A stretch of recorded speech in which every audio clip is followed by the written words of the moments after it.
begin. Can everybody hear me? I can't begin. Excellent. For those of you who don't know me, I'm Chris, and I'm the very, very proud father of Michelle.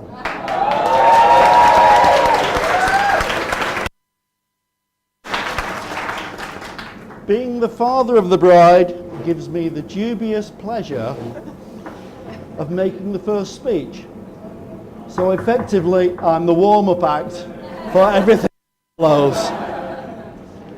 I also read somewhere that the father of the bride's speech is usually the worst one of the wedding.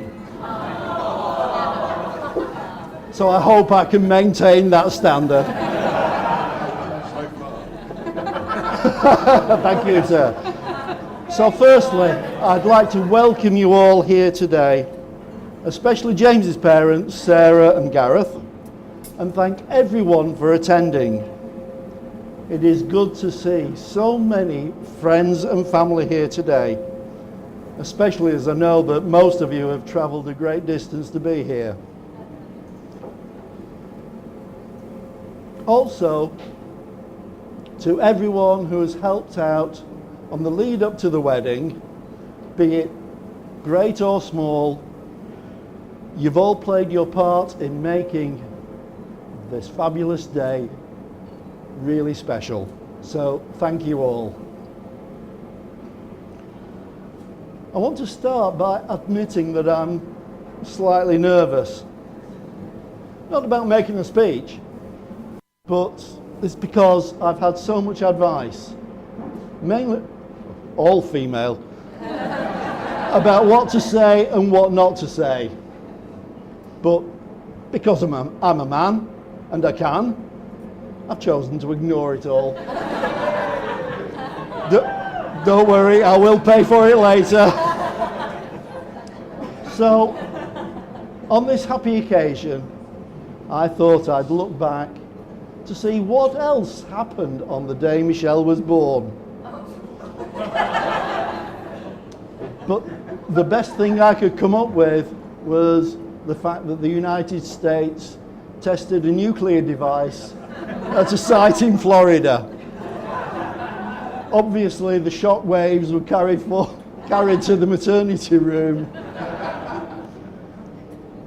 I was going to talk about fallout, but I thought that was probably a bit tasteless.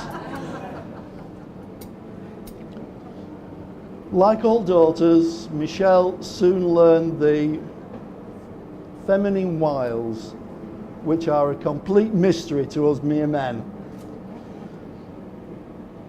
I recall one Christmas when we asked her what she wanted, and she said, Stephen's bedroom. Stephen being her brother, by the way.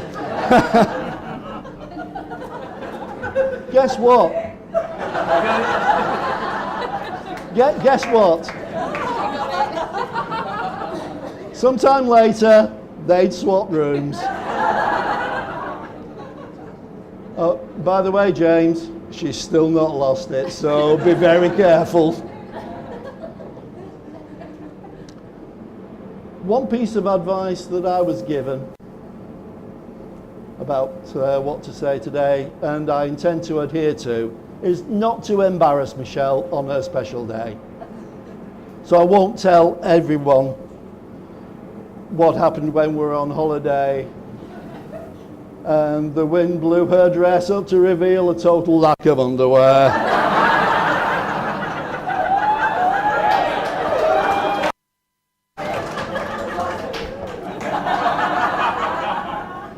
At this point, I would like to welcome James to our family.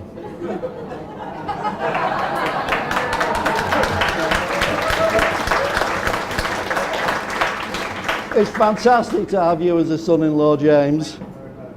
Even though for some unaccountable reason you prefer rugby union to rugby league. Still, we can't have everything, can we? It is customary on these occasions to offer the happy couple some worldly advice on marriage. And this is the only time that they have to listen to me.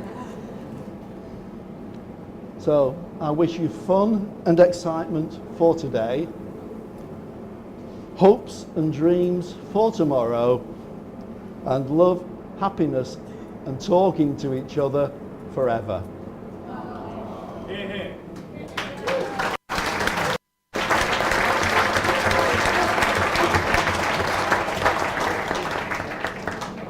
Happy marriages begin when we love the one we married, and they blossom when we married the one we love.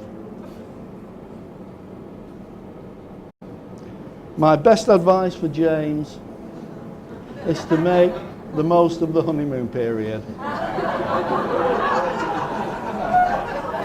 Please, well, for those of you who don't know when this is, it's the period between I do and you'd better. Finally, old married couples know that the secret of a successful marriage is patience, tolerance, understanding, and forgiveness. Failing that, a bad memory is usually quite useful. Except, of course, when birthdays and anniversaries are involved. Greatest wish for the two of you is that through the years, your love for each other so blossoms and deepens and grows that in the years from now, you will look back on your wedding day as the day you loved each other the least.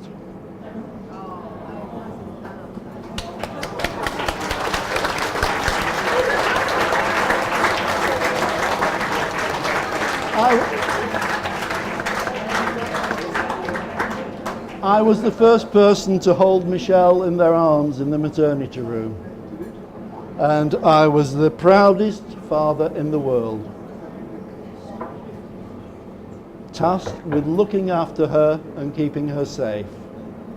I am now equally proud to pass that responsibility on to James, who I know will do a superb job. My final duty and very great privilege is to propose a toast to our daughter and new son-in-law. And so, Michelle and James, here's to the past for all that you've learned. Here's to the present for all that you share. Here's to the future for all that you look forward to together.